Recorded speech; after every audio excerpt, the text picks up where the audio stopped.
देखिए, प्रश्न करने पर आवश्यकता पड़ने पे ही बात आगे बढ़ाई जाएगी। तो आप जो समझ रहे हैं उसे बताइए, जो नहीं समझ रहे हैं फिर उसकी तरफ प्रश्न होगा ना। ऐसे थोड़े होता है कि हम कोई किसी विषय में प्रश्न देने लगे, उस विषय में आप कितना समझते हैं, क्या नहीं समझते हैं, क्या पूछना है वो बताइए। माइंड कंडीशनिंग में का क्या अर्थ आप समझे कि कुछ नहीं समझते कि बिल्कुल नहीं समझते, या कुछ समझते हैं तो वो बताने पर ही बताया जाएगा। ऐसे क्या बताएंगे? ऐसे तो थोड़ा मोड़ा छोटा मोटा विषय तो है नहीं। संदर्भ क्या है वो भी ख्याल कर लीजिए, किस संदर्भ में माइंड कंडीशनिंग की बात की जा रही है। जैसे हमने एक वाक्य कहा कि भाई देखिए, भोग का सुख से कोई संबंध नहीं है। जैसे चांदी है, आपके ज्ञान में है चांदी का रूपाकार, आपका ज्ञान है उसके संदर्भ में प्रत्यक्ष चांदी की सत्ता से, चांदी के परमाणुओं से जो सेंसेशन होता है उस पे ही चांदी की सत्ता का अनुमान किया जाता है। ठीक समझ रहे ही नहीं? भाषा थोड़ा साइंस वाली है, गड़बड़ाता है, कभी कभी लोग नहीं समझ पाते हैं। चांदी की सत्ता जहाँ पे, वहाँ चांदी के परमाणु सिद्ध हैं, तो परमाणुओं के कारण एक तल का निर्माण होता है, उससे एक प्रकार की का सेंसेशन होता है। जहाँ चांदी के परमाणु हैं वहाँ से एक प्रकाश की जो विशेष किरणें विशेष ढंग की निकलती हैं, वहाँ से परावर्तित होती हैं, एक सेंसेशन खड़ा होता है, उस पर हम चांदी का अनुमान करते हैं, ये चांदी है। तो दोबारा वो होने पर कहीं चांदी नहीं है, फिर भी थोड़ा इस बात को समझिए, कंडीशनिंग को समझना है तो कोई बहुत आसान विषय नहीं है, क्योंकि पूरी दुनिया इसी कंडीशनिंग में है। एक दो की बात हो रही है, सारी मनुष्य जात इस विषय में अंधी है। सभी कहते हैं भोग का सुख से संबंध है, इसीलिए तो भोग में तत्पर रहते हैं। एक दो की बात नहीं, पूरे विश्व की बात है। 8-7 अरब आदमी जो हैं, करीब करीब सबको मान लिया जाए, सभी को ये सब अज्ञान है कि नहीं इसका संबंध है।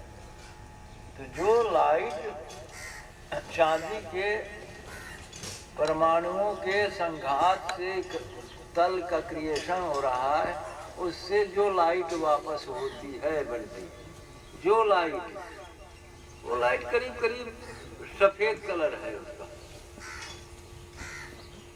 सफेद कलर का मतलब सारी लाइट वापस होती है। यही नहीं समझते साइंस वाले, जितनी किरणें हैं सब वापस हो रही। जहाँ चांदी होगी, जहाँ चांदी के परमाणु होंगे, जहाँ उनसे तल का निर्माण होगा, उसी प्रकार की लाइट वापस होगी। अब ये मेरे दिमाग के पास, मेरे आँख के थ्रू मेरे दिमाग तक उसका सेंसेशन पहुँचता है। तो हम कहते हैं कि हमने चांदी देखा। देखा तो नहीं हमने चांदी, कुछ समझिए ठीक से। चांदी को तो देखने का कोई उपाय नहीं है। आप चांदी किसको कहोगे? चांदी तो चांदी के परमाणुओं को कहोगे, तो मैं देख नहीं सकता हूँ, जिन्हें कि आप देख नहीं सकते। अब परमाणु को नहीं देख सकते तो परमाणु के संघात को कैसे देख सकते? लेकिन आप मानते हो कि हम देख रहे हैं। अच्छा, परमाणुओं को नहीं देखते तो चांदी को देखते हो, तो चांदी को देखते हो, इसका क्या अर्थ है? चांदी तो परमाणुओं का समूह ही है। बात नहीं समझ रहे? चांदी जो है परमाणुओं का समूह, तो देखा क्या है आपने? बस उस संघात से जो प्रकाश परावर्तित होता आंख तक आया, वो सेंसेशन हुआ, तो आप कहते हो हमने चांदी को देखा। ठीक ना जी? आपने एक कंडीशनिंग यहाँ भी आप कर रहे हो, चांदी को आपने नहीं देखा। चांदी को देखना क्या, या तो आप डिफाइन करो कि इसी को देखना कहते हैं, यही करना पड़ेगा। इसी को देखना मानते हैं। चांदी को हमने देखा, चांदी को तो देखा ही नहीं जा सकता। चांदी अर्थात चांदी के परमाणु, क्योंकि परमाणु तक ही चांदी की सत्ता है, ये भी समझ लीजिए। परमाणु के आगे चांदी की सत्ता नहीं है। उस विषय तो अभी हम नहीं चर्चा करेंगे, क्योंकि परमाणु इलेक्ट्रॉन, प्रोटॉन, न्यूट्रॉन से बना हुआ है। अगर परमाणु के आगे आप जाएंगे तो चांदी की सत्ता गायब है। तो चांदी की सत्ता कहाँ तक है? जहाँ तक परमाणु है। परमाणु क्या है? इलेक्ट्रॉन, प्रोटॉन, न्यूट्रॉन का संघात है। इतने न्यूट्रॉन है, इतने प्रोटॉन है, बाहर इतने इलेक्ट्रॉन है। अब देखिए, इलेक्ट्रॉन सारे परमाणुओं के एक सरीके हैं, चाहे सोना, चांदी, प्लूटोनियम, जो भी धातु पदार्थ जो भी है तत्व, सब परमाणु, सभी परमाणु जो हैं इलेक्ट्रॉन से बने हैं। इलेक्ट्रॉन में कोई भेद नहीं है, सब इलेक्ट्रॉन एक सरीके हैं। वो लोहा को हो, कि चांदी को हो, कि कॉपर को हो, कि एल्युमिनियम को हो, कि निकेल को हो, कि तांबा को हो, जिसके भी हो, सब परमाणु, सब इलेक्ट्रॉन एक तरीके, सब न्यूट्रॉन एक समान, सब प्रोटॉन। अब इतनी संख्या में आपने न्यूट्रॉन कर दिया, इतनी संख्या में प्रोटॉन कर दिया, और इसके बाहर इतना प्रोटॉन के बराबर इलेक्ट्रॉन कर दिया, तो चांदी कहने लगे। अब उसके गुण में भेद हो गया। अब वही परमाणु इतनी संख्या में तो सोना हो गया, वो लोहा हो गया, तांबा।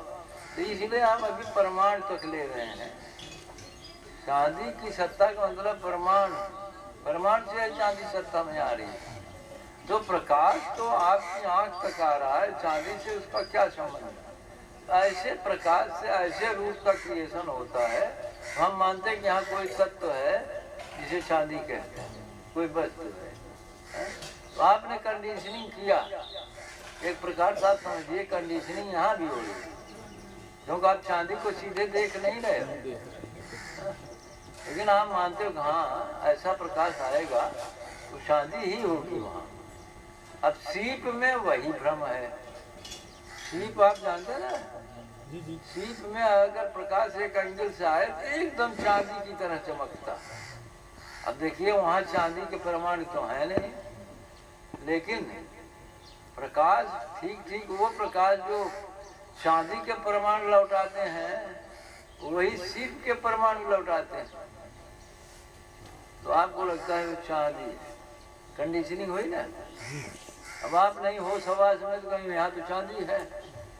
अब कंडीशनिंग यही बात वहाँ लागू होती है। भोग से सुख का कोई संबंध नहीं है, भोग से सुख का कोई संबंध नहीं है।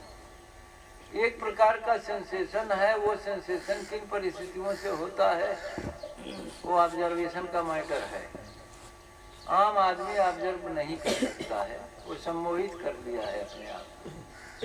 उसने मान लिया है कि सीप में चांदी है, तो आम आदमी ने मान लिया है कि कंडीशनिंग कर लिया है कि भोग से सुख का संबंध है।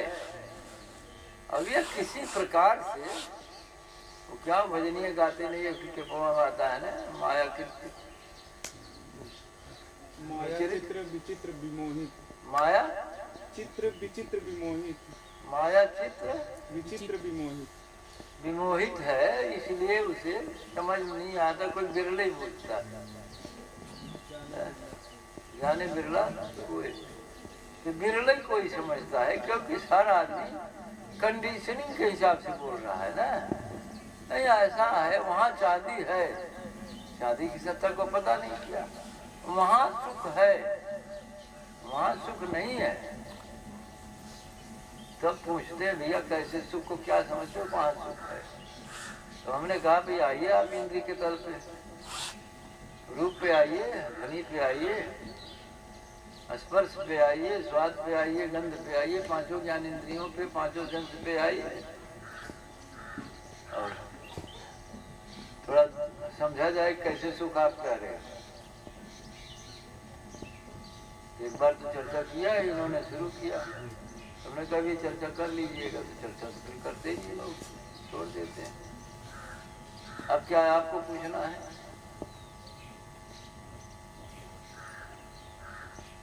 कोई आदमी डर जाता है तो कहता है कि वहां पे भूत रहता है। ये भी कंडीशनिंग से जुड़ा मामला है। मान लिया कि वहां भूत रहता है, उसने बैठा लिया अपने दिमाग में, वो भूत उसे दिखाई पड़ेगा, है नहीं कुछ वहां पे। ये मान लेना यांत्रिक है या कर्म है? वो ये तो कर्म है, मान लेना तो कर्म है, क्योंकि चैतन्य इसमें है ना। जी। तो हम तो वही पूछ रहे हैं, कैसे मान लिया कि वहां सुख है? मैंने आपने कैसे स्वीकार किया कि वहां सुख है? मान लिया।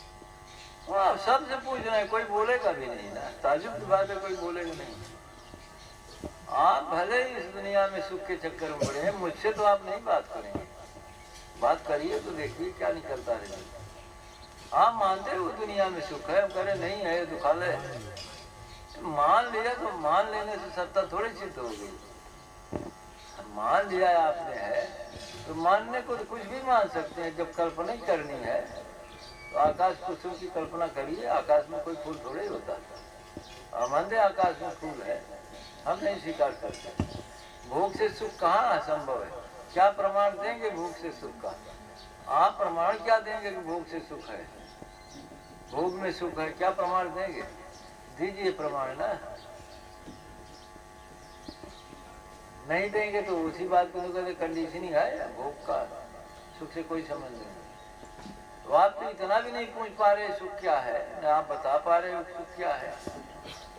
या तो बताइए सुख नामक कोई, बस जब कहें कि सुख है माने आप समझ रहे क्या बोल रहे हैं, स्पेस को दिखा रहे हैं। होने के लिए स्पेस आवश्यक है, होने के लिए अवकाश की जरूरत है। आप कह रहे हैं वस्तु, तो हम पूछेंगे वो आकाश में कहाँ अवस्थित है? कुछ समझ में आ रही बात की नहीं? जी जी जी। देखिए साइंटिफिकली आप बात करेंगे, साइंटिफिकल ढंग से ये प्रश्न खड़ा होगा। सुख का आप कहते हैं सुख है, तो हम पूछेंगे कहाँ है, कहाँ है सुख, वो बताइए ना। जगह ये नहीं आप बता सकते। अब बताइए, आप लोग तो बड़े विद्वान लोग हैं, पढ़े लिखे लोग हैं, तो क्यों नहीं बताते भाई? यहाँ पे है तो नाक में है, गाल में है, आँख में है, कि कहाँ है, पेट में है कि कहाँ है? कोई जगह है उसकी, कहाँ पे है उसकी, कहाँ है? आप खोजने निकल पड़े। आप कह रहे हो है, तो हम पूछेंगे 3 डायमेंशन जगह दिखा दो, स्पेस में कोई जगह बता दो। तो सुख महाराज जी मूर्त रूप थोड़ा है कि स्थान होगा, मूर्त तो है नहीं।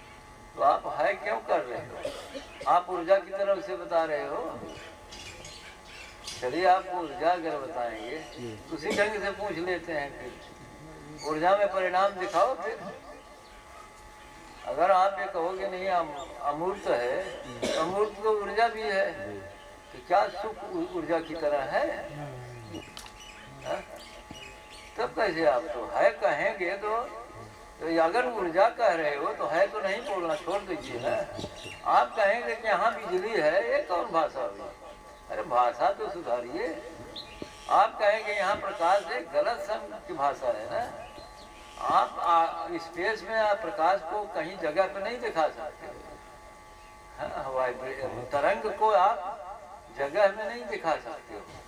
यहाँ पे है भाई, यहाँ कहाँ है? जब मास नहीं है, हाँ है कहेंगे तो स्थान दिखाना पड़ेगा, स्थान दिखाना पड़ेगा। अब अगर ऊर्जा कहते हो तो परिणाम दिखा दो। स्पेस से छुट्टी आप पा लोगे, परिणाम से छुट्टी कैसे पाओगे? भाव। अरे आप क्या गुंगा करते हो, बोलिए तो ठीक। आसक्ति तो भाव है, सुख भी भाव है। नहीं, आप आसक्ति तो तब सिद्ध होगी जब सुख सिद्ध होगा। हाँ, आप मूल चीज को क्यों नहीं पकड़ते? आसक्तियाँ तो तब सिद्ध होगी जब सुख सिद्ध होगा। जब सुख सिद्ध करिए ना। सुख भी भाव में है वो ना। हमसे हाँ मत करवाइए, आप बताइए। नहीं, पता नहीं लग रहा। पता नहीं लग रहा था, कहाँ दौड़ मार रहे हैं। उतारा खा लीजिए ना। अंदाज ही निकलना। बताइए बताइए, और बगैर देर के लिए बताइए, और कोई बताइए ना।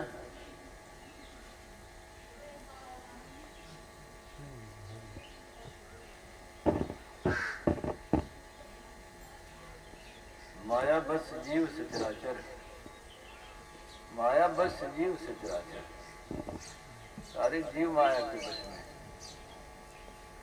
दिखाई नहीं सकते हो। भासमान संसार, ये संसार भाषित वस्तु है, ये संसार भाषणा में है। हाँ, इसे आप दिखा थोड़ी सकते हो। अब हम इसलिए बार बार करें दिखाओ, काम का ज्ञान तो टूट जाए।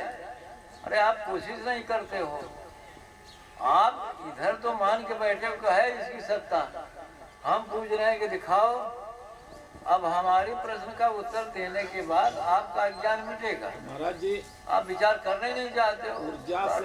ऊर्जा के प्रवाह से घटित सेंस को सुख कहते हैं। अब जिसको आप कहते हैं बताइए, अगर ऊर्जा के प्रवाह से घटित सेंस है तो आप ऊर्जा के प्रवाह को जिम्मेवार क्यों नहीं मानते हो? हाँ, ऊर्जा प्रवाह तो जिम्मेदार नहीं तो कहाँ लोग मानते हैं? लोग तो कुछ और मानते हैं ना। वो मानते हैं कि यह भोग से सुलभ होता है। नहीं, ऊर्जा के प्रवाह से आप क्यों कहते हो भोग से सुलभ होता है? घटित सेंस आप कहिए कि ऊर्जा के प्रवाह से सुलभ होता है। जी, तो सुलभ क्या होता है? नहीं, सुलभ जैसे होने को कोई फिर आप बस मत बताइए। ऊर्जा के प्रवाह से घटित होने वाला सेंस है जी, तो उसके लिए भोग का क्या मतलब है? प्रश्न तो अभी जहाँ तहाँ रह गया। भोग का क्या अर्थ है उसमें? हाँ, अब आप कहो नहीं भोग से वो सेंस घटित होता है, तो कहिए ना फिर। कहने से तो आप लोग मुकर जाते हो, तो विचार कैसे करोगे? लगाते शर्माते आप लोग। शर्माओ चाहे जितना, संकोच चाहे जितना करो, लेकिन रहोगे आप काम की तरफ पे, करोगे भोग ही और जीवन बर्बाद ही करोगे। चाहे जितना करो, ये सब कुछ भोग के लिए, आपका सारा जीवन भोग के लिए, और उसी पे आप बंधे हो। आप कहते हो हम मुक्त होना चाहते हैं, मुक्त होना चाहते हो तो उसमें शर्म की बात कहाँ है? शर्म की बात कहाँ है? तो हमने कहा कि बात शर्म की नहीं है। या तो भोगी और भोग्या के बीच का मामला है, या तो गुरु शिष्य के बीच का मामला है। तो भोगी भोग्या के बीच मुक्ति की बात नहीं है, ये गुरु शिष्य के बीच मुक्ति का मामला है। और बंधन केवल काम का है, बंधन भी केवल काम का है। देहाध्यास का निर्माण ही बिना काम के नहीं हो सकता। एक बार बंटी पूछ रहे थे कैसे, कहा भाई समय मिलने पर विचार करेंगे। अगर काम न हो, काम का भाव न, देहाध्यास का निर्माण बंद हो जाएगा। सूरत उलट के चढ़ेगी जब, सूरत उलट के जब चलेगी तो देहाध्यास का प्रश्न ही नहीं है, खत्म हो जाएगा। जैसे मूलाधार से अगर सूरत ऊर्जा प्राण ऊर्ध्वगामी हो गए तो स्थूल शरीर का देहाध्यास से ही समाप्त हो जाएगा, मूलाधार ही। अवाज्ञा चक्र के ऊपर चलते हैं तो ब्रह्मांड का अध्यास खत्म हो जाएगा, और सार शब्द में प्रवेश करते करते सारा अध्यास खत्म हो जाएगा, विदेही अवस्था पैदा हो जाएगी। और ऊर्जा का निम्न प्रवाह चेतन के निम्न प्रवाह के नाते, चेतना के अधोगामी प्रवाह से ही प्राणों का अधो प्रवाह हो रहा है। तो यह ठीक है, अधो प्रवाह के लिए जिम्मेवार है काम का भाव। और काम के भाव, काम से मुक्ति बगैर मुक्ति ही संभव नहीं। पता नहीं कहाँ कहाँ मुक्ति लोग बताते, काम से मुक्ति बगैर मुक्ति ही नहीं। अब आप काम के तल पे खड़े हो, आप कहते हो कि हम हमेशा ही भोजन करते हैं। हम पूछ रहे हैं कि भोजन का अर्थ क्या है, आप बता ही नहीं सकते। वो बना बनाया मिलता है, खा लेते हैं, भोग में करते। आपके जन्म बीत गए, जन्मांतर बीत गए, कल्प बीत गए, जहाँ गए तो भोग ही किया। हमेशा कंडीशनिंग पैदा करके बैठे हो, अधोगामी प्रवृत्ति आपकी है। आप मुक्ति की बात किस आधार पर करते हैं? मुक्ति तो वही है कि जो चेतना ऊर्ध्वगामी होगी तब प्राण शक्ति भी ऊर्ध्वगामी होगी। जब प्राण शक्ति ऊर्ध्वगामी होगी तो अध्यास आपसे आप मिटेगा, शरीर भाव समाप्त होगा। तो ये भाव से जुड़ी हुई भाव से जुड़ा हुआ है। हमारे भाव के नाते ही हम भाव लेते हैं तो ऊर्जा अधोगामी हो रही है। हाँ बताइए, आगे बोलिए ना। तो फिर हम अपने भाव को बदल दें। भाव को ऐसे कैसे बदल देंगे आप? सुख की कल्पना जब तक आपके पास है आप भोग में प्रवृत्त होते रहेंगे। जब तक सुख की यथार्थता आपको समझ में आ रही, उसे लगता है कि हम भोग से उसे प्राप्त कर लेंगे, तब तक आपकी चेतना बदल नहीं सकती जी। और किसी की नहीं बदल सकती। भाव मात्र से तो अधोगामी नहीं हो सकती है। बिना भाव के हो ही नहीं सकती अधोगामी। नहीं हो सकती। बिना भाव के कैसे होगी अधोगामी? प्राण शक्ति इसके माने खुद जिम्मेवार है? नहीं, खुद नहीं जिम्मेवार। इसके माने चेतना आप झूठे कहते हो मुझसे कि हम ऊर्ध्व में जाना चाहते हैं, हम मुक्त होना चाहते हैं। तो बंधन का क्रिएशन तो आप ही कर रहे हो, तो मुक्ति की बात किस आधार पर करो? सुख को एक वस्तु स्वीकार करके ही तो हम अधोगमन में जा रहे हैं। सुख को हम स्वीकार करते हैं। पुरुष कहता है कि हमें स्त्री से सुख प्राप्त होता है, स्त्री कहती है पुरुष से प्राप्त होता है। न स्त्री से प्राप्त होने वाली चीज़ है, न पुरुष से, न तो भोग से। भोग से भी प्राप्त होने वाली चीज़ नहीं है। प्रश्न तो ये है ना। और जब तक ये लगता है कि सुख हमें प्राप्त होगा, हम भोग से अपने आप को बचा नहीं सकते।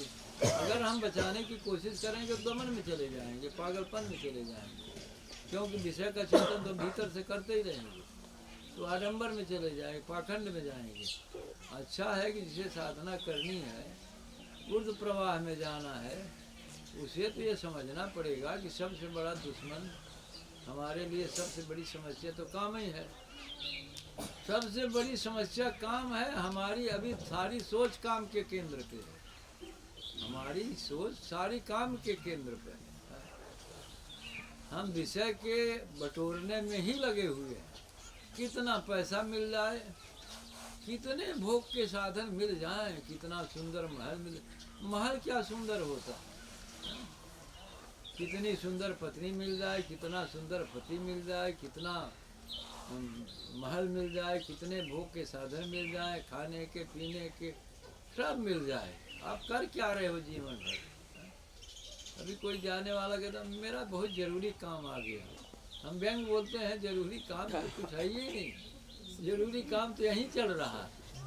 जो सबसे जरूरी काम हो मेरे पास चल रहा है। लेकिन देखा गजरा कौन जरूरी काम तो ना आइए, अबे ना आया नहीं महाराज, बिल्कुल क्लियर 28 तक आई ही थे, आओ चाहिए। हाँ हाँ 28 तक ना, कितना सब दिन परमाने 28 में बदवा का हो। अरे तो जब आओ लगा रहे हैं। अरे तू सब मंडलेश्वर है, हर हर प्रभु चले तो जान। अब दिया तो लेकिन फिलहाल आपसे बात नहीं से आई है। हाँ बताइए अरे साहब। तो अब जरूरी काम क्या है? जरूरी काम है दुख से निवृत्ति। जी। दुख का कारण वासना है। जी। वासना सुख के सत्ता के बगैर सिद्ध नहीं होती। जी। समझ में नहीं आ रही? इतना तो समझ में आ ही जाना चाहिए। जी। और सुख की सत्ता सिद्ध हो ही नहीं सकती। अब हम कह रहे हैं भोग में वो सुख की सत्ता यहाँ सिर्फ, यहाँ तो आनंद की भाषणा चल रही जिसे आप सुख कह रहे। सुख की सत्ता कैसे सिद्ध करोगे? तो वही सीप वाले, सीप में चांदी। हाँ सीप में चांदी ही आप देख रहे हैं। हाँ वही हम। कुछ आगे जाके हम ये कह देते नहीं, अत्यंत निवेदन नहीं है इसलिए बात नहीं करेंगे। अत्यंत निवेदन का मतलब वहाँ है कि कुछ समस्याएं हैं बात करने में। भाषणा करें, भाषणा तो के लिए तो वस्तु का होना। अरे कुछ नहीं होता क्या है, देखिए अगर ठीक से कहा जाएगा, भोगी चित्र जो है ये कभी योगी बन ही नहीं सकता है, प्रश्न ही नहीं। भोगी चित्र देखा हो कुकुर आए वो हल्ला में चाहिए ना ये जने क्यों पड़े तो कहा भगवान है बिल्कुल इन बारे हम आते हैं कल के दे देला मार एक गावा 2 मिनट हम चुप ही ऐसा है कि अध्यास का निर्माण तो हम तो जब अपनी ऊर्जा को, अपनी चेतना को इस संसार में ला रहे हैं तो दुखा तो इसी से बन रहा है ना। और इसका कारण सिर्फ एक ही है, काम, वासना। बास सूरत लई आवई, तो शब्द सूरत लई वासना के नाते बार बार आप इस संसार में आ रहे हो, बार बार आ रहे। यहाँ आने की क्या जरूरत है? शरीर पकड़ने का क्या अर्थ? इस शरीर में है ही क्या? क्योंकि शरीर पकड़ते इसीलिए है, आपको लगता है कि शरीर के माध्यम से सुख मिलता है। हाँ हाँ, शरीर जवान रहेगी तब न भूख करेंगे तब मजा आएगा ना, तो मजा लेने आप आते हो। तो वो लोग कहते हैं ना कि बड़ा मौज आती है ना, बड़ा मौज आती है, तो मजे लेने में तो दुख मिलता है। जिसे दुख से बचना है उसे सुख से भी बच लेना चाहिए। चालाक आदमी वही है, अगर दुख से बचना है सुख से बच जाए, तो सुखा से कैसे बचेगी?